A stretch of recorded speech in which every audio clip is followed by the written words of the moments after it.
السلام علیکم ورحمۃ اللہ وبرکاتہ۔ ناظرین، استقبال ہے فکر خبر اسٹوڈیو میں رضوان احمد ندوی ملکی اور عالمی اہم اور خاص خبروں کے ساتھ۔ تو ناظرین، بڑھتے ہیں خبروں کی تفصیلات کی طرف۔ کرناٹک کے شہر بنگلور میں سفاک ماں نے اپنی 4 سالہ بچی کو عمارت سے نیچے پھینک کر اس کی جان لے لی ہے اور اب اس معاملے میں اسے حراست میں لیا گیا ہے، اور بتایا جا رہا ہے کہ ماں نے خودکشی کی کوشش کی، جسے لوگوں نے بچا لیا۔ پولیس کا کہنا ہے کہ متوفی بچی گونگی اور بہری تھی، جس کی شناخت دھروتی کے طور پر کی گئی ہے۔ پولیس کا کہنا ہے کہ خاتون اس بات پر افسردہ تھی کہ اس کی بیٹی ذہنی طور پر معذور ہے، اس لیے اس نے بچی کی جان لے لی۔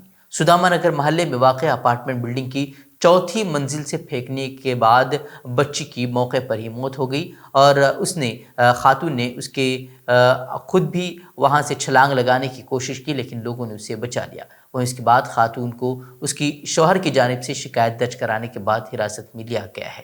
اسرائیلی طیاروں کی غزہ پر وحشیانہ بمباری سے 5 سالہ بچی سمیت 15 سے زائد افراد جاں بحق ہو گئے ہیں، جبکہ 100 سے زائد افراد زخمی بتائے جا رہے ہیں۔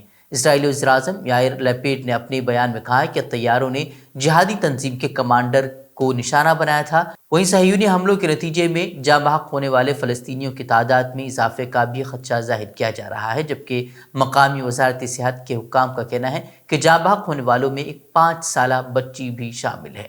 وہیں اسلامی جہاد تنظیم، جو کہ وہاں کی مزاحمتی تنظیم ہے، اس نے کہا ہے کہ اسرائیلی بمباری اعلان جنگ کے مترادف ہے، اور چند گھنٹے بعد اس نے 100 سے زیادہ راکٹ کے حملوں کے ذریعے اسرائیل کے کئی علاقوں کو نشانہ بنایا ہے، لیکن اس حملوں میں جانی یا مالی نقصان کی کوئی فی الحال تک اطلاع نہیں ہے۔ وہیں فلسطینی صدر محمود عباس کے دفتر نے کہا ہے کہ اسرائیلی فوجی کارروائی خطرناک کشیدگی میں اضافے کے مترادف ہے، اور اس نے عالمی برادری سے اسرائیلی جارحیت کو روکنے کا مطالبہ کیا ہے۔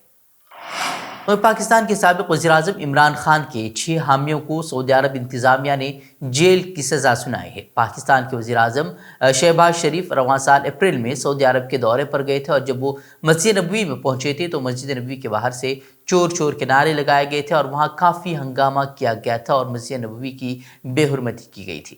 نعرے بازی معاملے میں سعودی عرب نے سخت کارروائی کرنے کی یقین دہانی کرائی تھی، اور اب خبریں سامنے آ رہی ہیں کہ 6 پاکستانی شہریوں کو مسجد نبوی کی بے حرمتی کا قصوروار پایا گیا ہے۔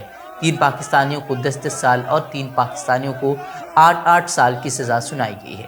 سعودی عدالت نے مجرموں کو 20,000 ریال جرمانے بھی عائد کیے ہیں، اور موبائل فون ضبط کرنے کا بھی حکم دیا ہے۔ منی پور اسمبلی نے متفقہ طور پر ریاستی آبادی کمیشن کے قیام اور شہریوں کے قومی رجسٹر NRC کو لاگو کرنے کے لیے 2 پرائیویٹ ممبر قراردادوں کو منظور کیا ہے۔ یہ قراردادیں ریاستی اسمبلی کے بجٹ اجلاس کے آخری دن یعنی کہ کل جمعے کو JDU کے قانون ساز نے پیش کی تھی۔ انہوں نے دعویٰ کیا کہ ریاست کے پہاڑی علاقوں میں 1971 اور 2001 کے درمیان آبادی میں 153% کا اضافہ ہوا، اور یہ 2001 سے 2011 کی مدت کے دوران بڑھ کر 250% تک پہنچ گیا ہے۔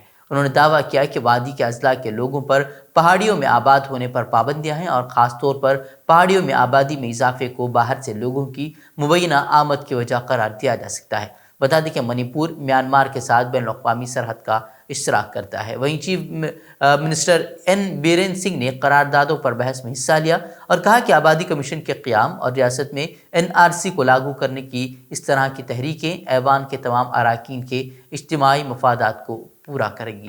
وہیں دہلی کی روہنی عدالت آج جہانگیر پوری علاقے میں ہنومان جینتی کے موقع پر ہوئے تشدد کیس کی سماعت کرے گی۔ چیف میٹروپولیٹن مجسٹریٹ اس معاملے کی سماعت کریں گے۔ 16 اپریل کو جہانگیر پوری میں ایک مذہبی جلوس کے دوران تشدد ہوا تھا۔ 28 جولائی کو عدالت نے دہلی پولیس کی کرائم برانچ کی طرف سے دائر چارج شیٹ کا نوٹس لیا تھا۔ چیف میٹروپولیٹن مجسٹریٹ نے تمام ملزمان کو پیش ہونے کے لیے سمن بھی جاری کیا ہے۔ دہلی پولیس کی کرائم برانچ نے 14 جولائی کو چارج شیٹ داخل کی تھی۔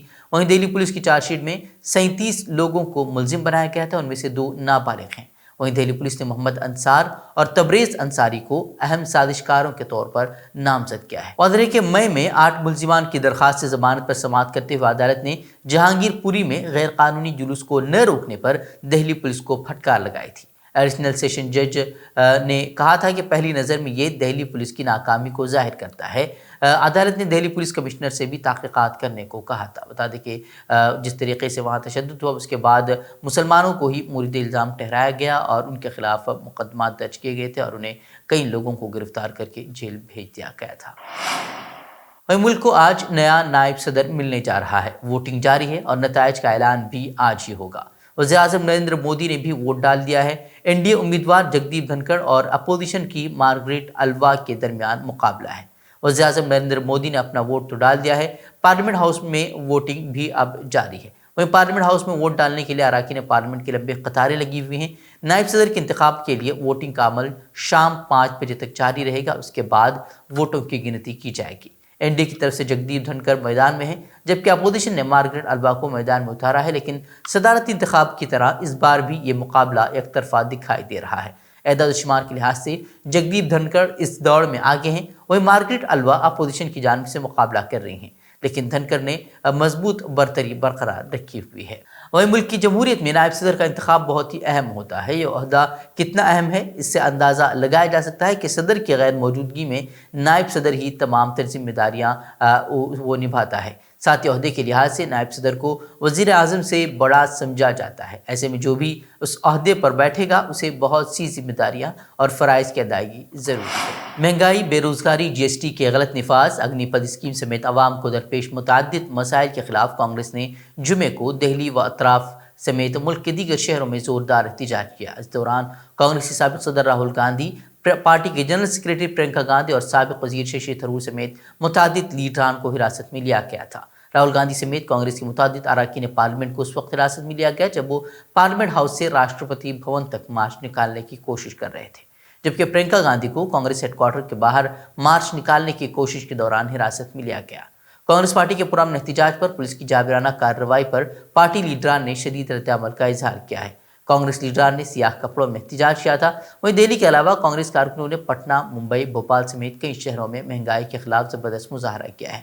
اس بارے میں سابق مرکزی وزیر اور کانگریس کے سینئر لیڈر پی چدمبرم نے کہا کہ یہ احتجاج مہنگائی اور اگنی پتھ کے خلاف ہے اور مہنگائی سب کو متاثر کر رہی ہے۔ ایک سیاسی جماعت اور منتخب نمائندے کی حیثیت سے ہم عوام کے بوجھ کے خلاف آواز اٹھانے کے پابند ہیں۔ بتا دیں کہ حالیہ دنوں میں مہنگائی بڑھتی جا رہی ہے اور حکومت نے ضروری اشیاء پر بھی جی ایس ٹی عائد کی ہے، جس کے بعد اپوزیشن کی طرف سے مطالبہ کیا جا رہا تھا کہ اس معاملے پر جو ہے وہ پارلیمنٹ میں بحث کرائی جائے، جس کے بعد بھی پارلیمنٹ میں بحث نہیں کرائی گئی اور اس کو لے کر بھی کافی ہنگامہ مچا، جس کے بعد پارلیمنٹ کے کئی اراکین پارلیمنٹ کو معطل بھی کیا گیا تھا، جبکہ انہوں نے یہ مطالبہ کرتے ہوئے احتجاج درج کیا تھا کہ مہنگائی کے خلاف بحث ہونی چاہیے، لیکن قریب 27 اراکین پارلیمنٹ کو راجیہ سبھا اور لوک سبھا سے معطل کر دیا گیا۔ تو ناظرین، یہ تھی خبریں۔ مزید خبروں کے لیے آپ ہمارے ویب سائٹ www.fikrokhabar.com پر وزٹ کر سکتے ہیں۔ ویڈیوز کے لیے ہمارے چینل کو سبسکرائب ضرور کریں۔ تو ناظرین، اجازت دیں۔ السلام علیکم ورحمۃ اللہ وبرکاتہ۔